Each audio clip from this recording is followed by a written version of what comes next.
বাবা দাঁড়াও, একটা কথা বলবো, রাগ করবে না তো? না রে মা, রাগ করবো না। কি বলবি বল।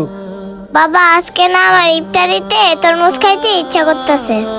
আর তাছাড়া বাবা প্রথম রমজান থেকে বড় আসতেছ, ইফতারিতে তরমুজ খাওয়াইবা।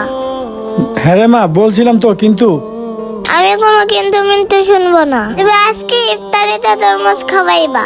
কি যে করি, তরমুজের যে দাম। আমি তোমাকে বললাম না আমি কোনো কিন্তু মিন্তু শুনবো না। ওই যে দেখো তরমুজের দোকান, ওইখান থেকে আজকে তরমুজ নিবাই। বাবা চলো আজকে তরমুজ নিয়ে বাসায় যাবো।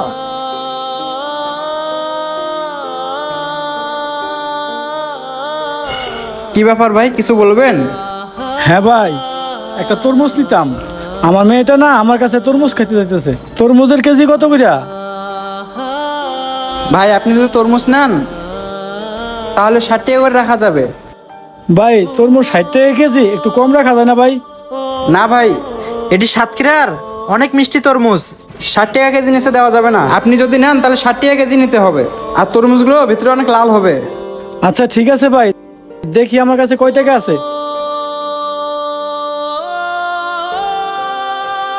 50, 60, 70 এই টাকা দিয়ে তরমুজ কিনে হইব?